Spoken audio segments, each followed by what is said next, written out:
One of the things I've learned over the last few years as I've gotten into this business, that people buy records for a lot of different reasons.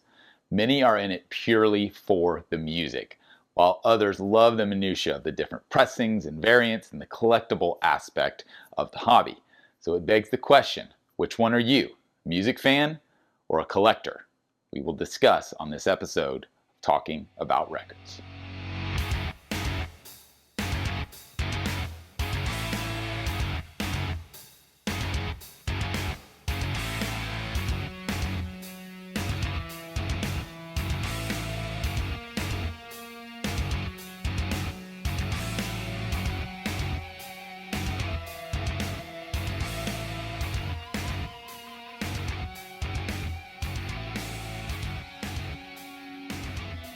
My name is G.I. Sanders from NTX Vinyl, a small chain of independent record shops in the Dallas-Fort Worth area. If you're not local but you are in the U.S., you can shop online at ntxvinyl.com and would love it if you'd subscribe to our channel here on YouTube.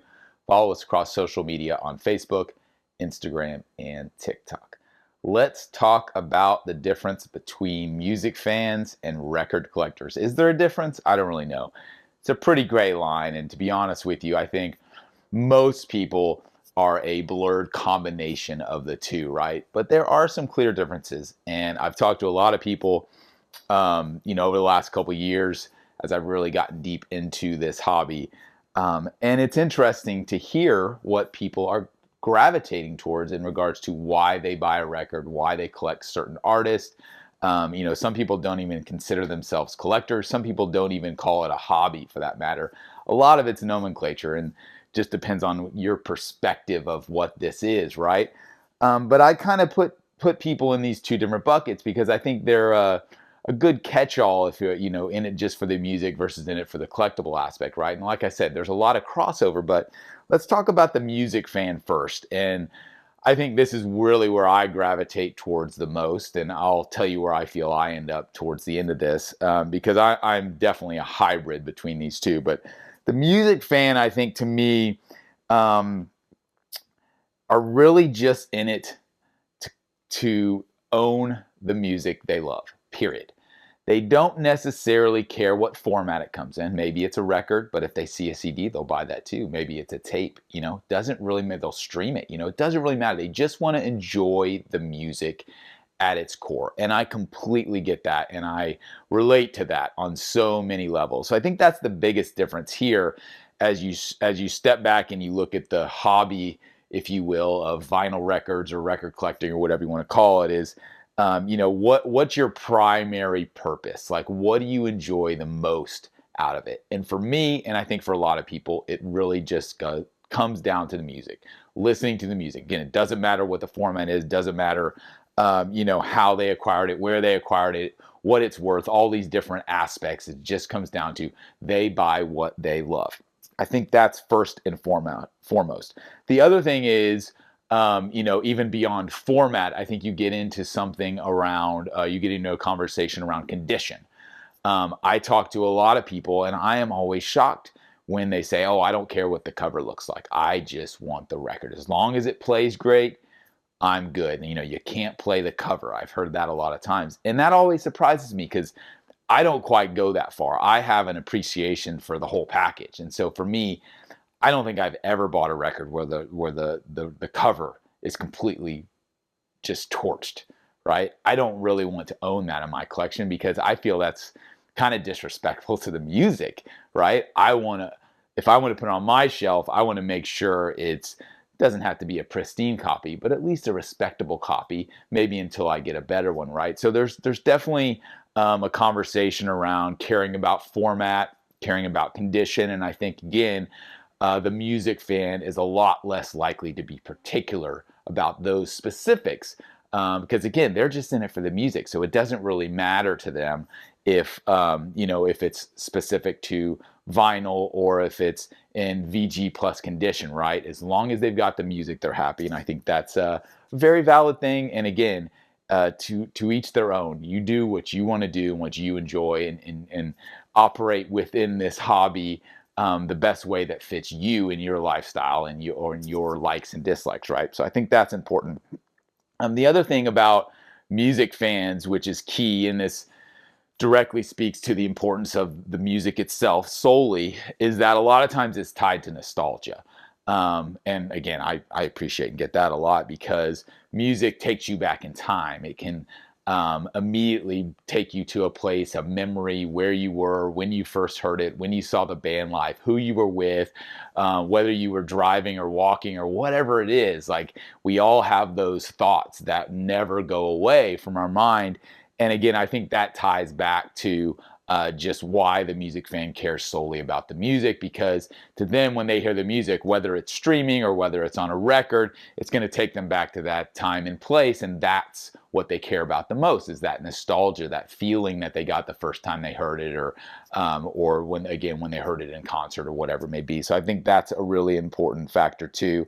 And I also think the music fan is more apt to place importance on ease or convenience, right? And this, in some ways, ties back to format, because again, they just want to consume the music. So whatever way's easiest, whatever way's most convenient, sometimes whatever way's cheapest. I think the music fan is definitely more of the bargain shopper. Like I mentioned, maybe they don't care about condition as much. Maybe they don't place as much of an importance on, like, what year's the pressing, is it colored vinyl or not? All this, the details, and like I mentioned at the beginning, the minutia of the hobby. Like, they don't care about a lot of that. It's whatever's most convenient, whatever's maybe most affordable.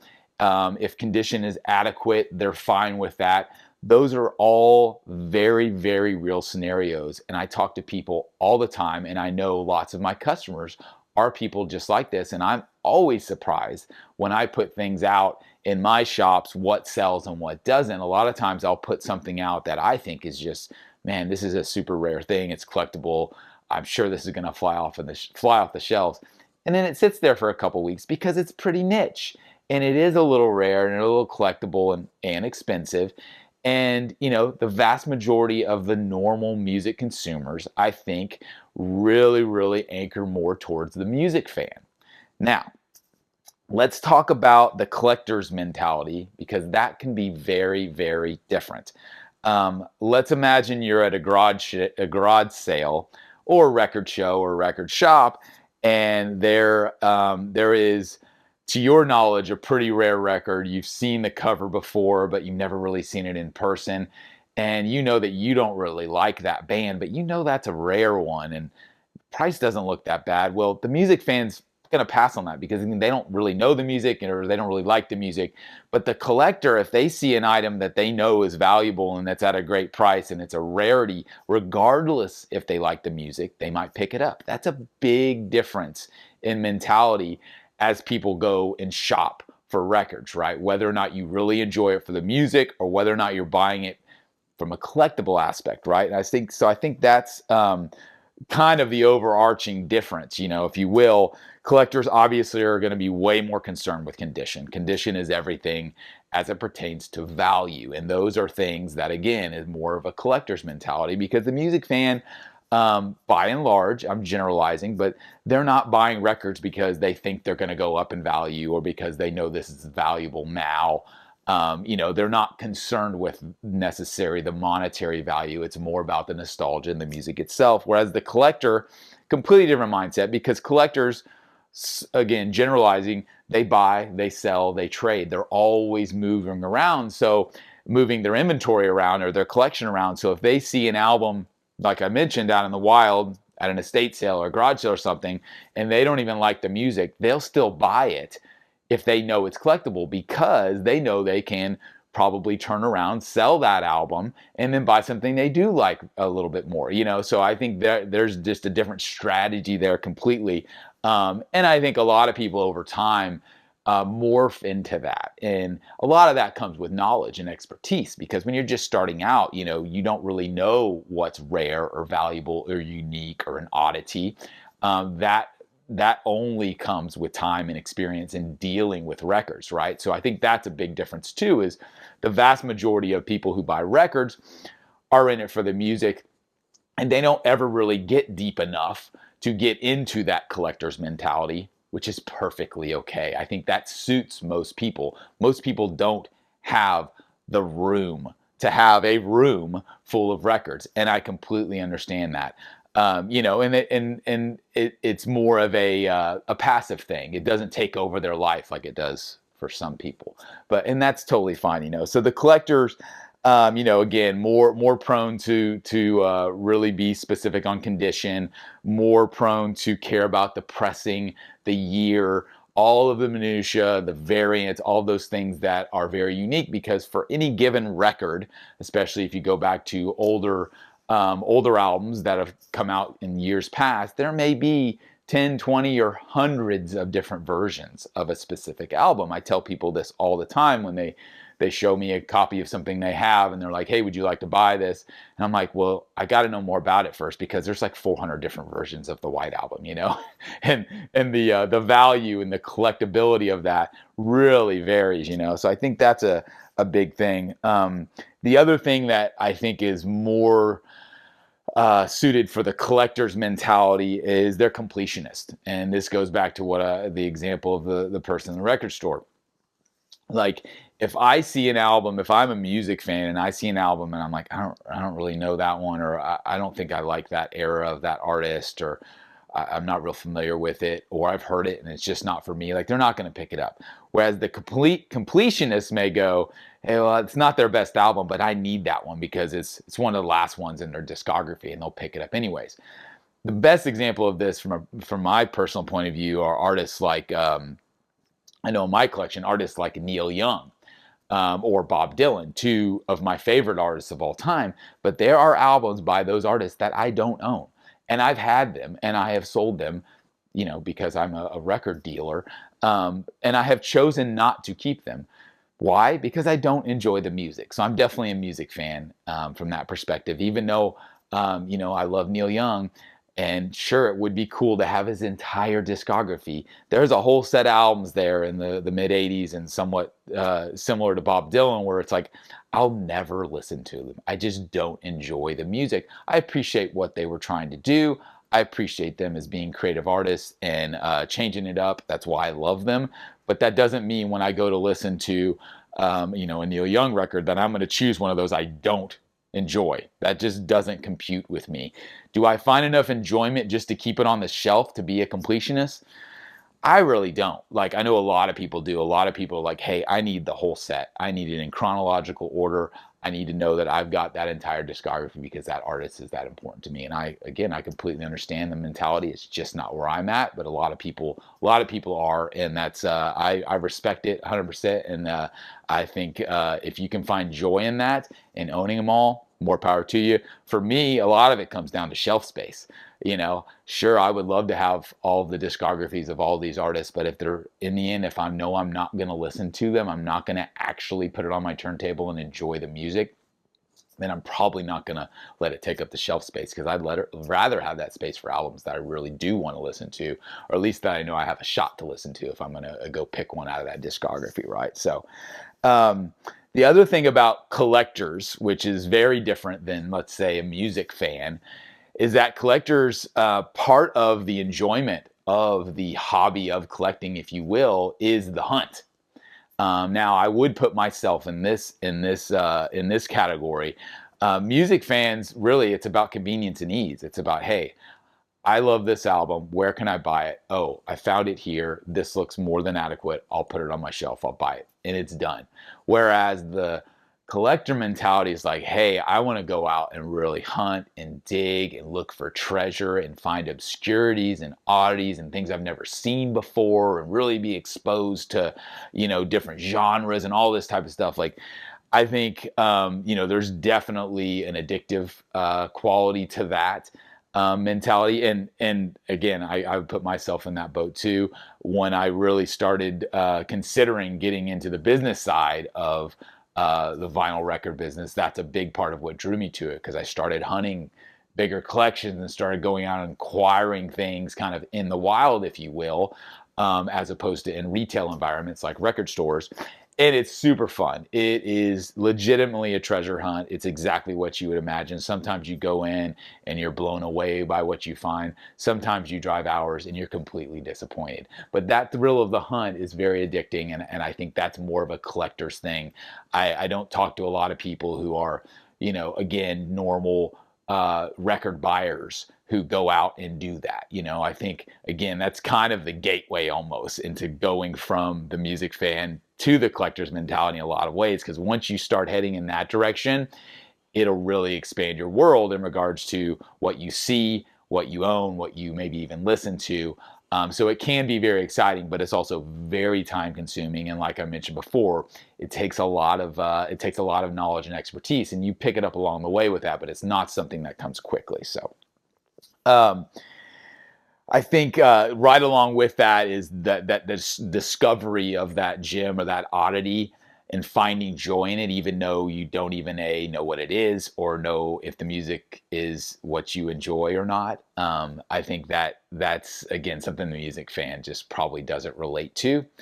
So for me, the music fan versus the collector, like, I'm a complete hybrid. And I think most people are on some level, but which way do you skew? I think that's the real question. I don't think, or my gut says there's not a lot of people who are one or the other. It's about, like, what percentage are you? For me personally, I'm probably 75% music fan and 25% collector. It shifts depending on if you're talking about specific artists or not. If you pick one of my absolute favorite artists, maybe I do have more of a collector's mentality because I just like to be a completionist for that specific artist. But as a whole, I'm definitely personally in it just, mostly for the music. Like I said, maybe 75% in it for the music, and then 25% more for the collectible nature. I love both parts of the hobby. I really do. And obviously being on the business side, that changes my mentality a little bit. If I think back about, let's say, 5+ years, which is really before I got into this on the business side, that was probably more like 90-10. I was very much just happy to own the music, didn't really care about the pressing at all, was less mindful of the condition, and I think all of those things, pressing and condition, all go along with the sound and the output, quite obviously, because the better condition an album is, the better it's going to sound. If specific pressings sound better than others, so you're going to get into the minutia again around sound that goes right around with quality. And I didn't really get into all of that until I started learning more and getting onto the business side. Like I said, maybe 5 years or so ago, I dabbled in it, but I was way more of a music fan, and it started to skew more into collector as I've gotten more records, as I've gotten more expertise and more knowledge about the industry. So all of those things go along with being in the business, right? But I think for most people, again, it's about, like, I'm curious to hear your response and to hear what percentage you are music fan versus record collector, and what other differences you see in yourself or in others that you operate with, whether it's in the real world or in online groups or whatever it may be, where the vinyl community is very active. So it's an interesting conversation to me. And it's one I've had a lot with a lot of people over the years, and really wasn't aware that there was a difference, but there really is a difference for a lot of people when they go into a scenario and are looking to buy records. People really do have a lot of different reasons why they buy them. Some people are legitimately, like, just looking for specific artists to complete their collection of the albums they love, and that's it. And then others go far beyond that and will collect specifics of artists and labels and genres and all these different things, just to try and, like, collect the whole set, if you will. So I love to hear your opinions on where you feel you fall on that paradigm, and what other unique characteristics I'm missing, because certainly this is just the tip of the iceberg for the music fan versus the collector. Thanks for watching. As always, this has been another episode of Talking About Records. My name is G.I. Sanders. I will pop up some more content for you here on the channel. Appreciate all the support as always, and we will talk to you again soon.